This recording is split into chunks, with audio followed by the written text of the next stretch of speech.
every championship team has had at least two players, at least two nuclear weapons when they won the NBA championship. You can go back to the early 80s. Think about Magic Johnson. Magic Johnson had Kareem Abdul-Jabbar. He had Byron Scott. He had Kurt Rambis. He had Big Game James Worthy. On and on. These, they had players. They had someone else to take the load off of them. So the Showtime Lakers could win because when people doubled up on Magic Johnson, he had other guys he can go to. The Bad Boy Pistons in the 1989 when they went back to 1990. Isaiah Thomas had Joe Dumars. He had John Sally. He had Dennis Rodman. He had Vinny Microwave Johnson coming off the bench. The Bad Boy Pistons, they had pieces, along with Chuck Daly, a legendary head coach, rest in peace. Let's go to the 90s. Even Jordan. Jordan didn't win his first few seasons, but Michael Jordan had Scottie Pippen. I watched all of these guys almost their entire career. Michael Jordan had Scottie Pippen, and Scottie Pippen had an offensive game that most people who didn't watch back then, if you just listen to people today, just think that Scottie Pippen was just a defensive stopper. No, Scottie Pippen could score. Ask Patrick Ewing, and dunk on people. Michael Jordan had Ron Harper as a point guard. Later, the last 3 years, he had Ron Harper, 6'6" point guard. Before that, he had B.J. Armstrong, Bill Cartwright, Will Perdue, John Paxson, Steve Kerr, Craig Hodges, who won the three-point contest several times. Michael Jordan had other pieces. He was the main guy. He's the greatest of all time, but he had other pieces. Kobe had Shaq. Shaq was probably the most dominant big man of all time, other than Wilt Chamberlain.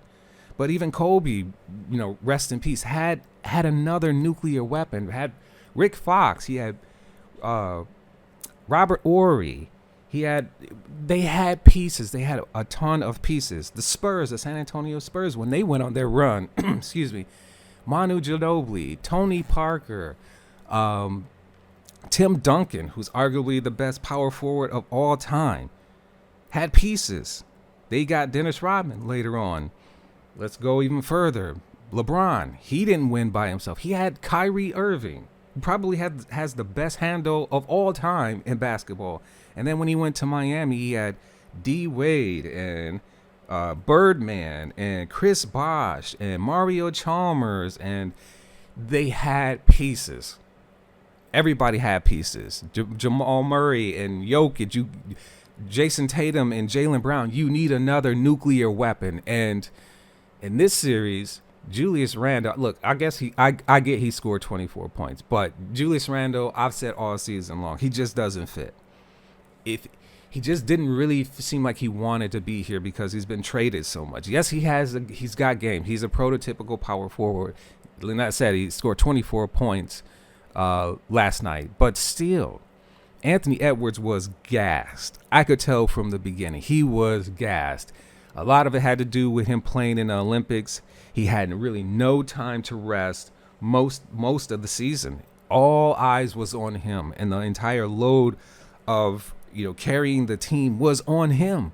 Mike Conley didn't give us any. Mike Conley played 21 minutes last night. It was 0 for 3, 0 points. He's a veteran, but he can't keep up with these young thoroughbreds. They're running all the time.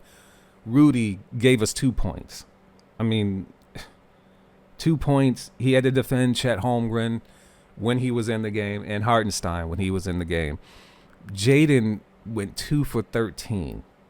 Like, that's unlike him. And 1 for 5 from 3. Jaden he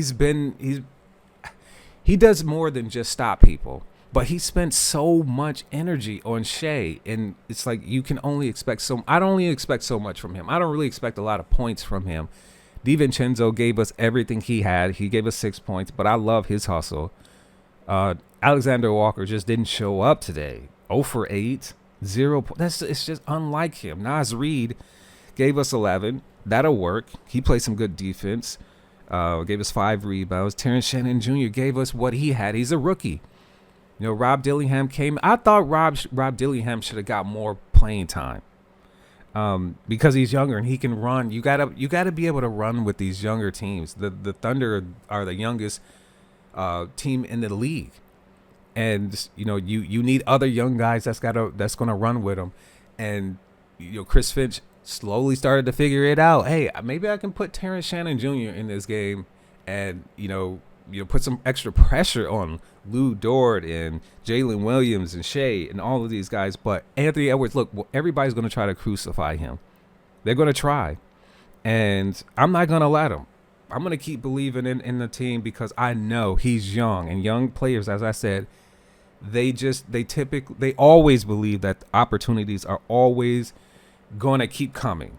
And that's just part of being young. Every young person has that mentality. Well, I'm young and I got the rest of my life to live, or I got all these other opportunities that's just going to keep coming. And I'm not going to fault Anthony Edwards for that because he played decent. I mean, 7 for 8, he played decent.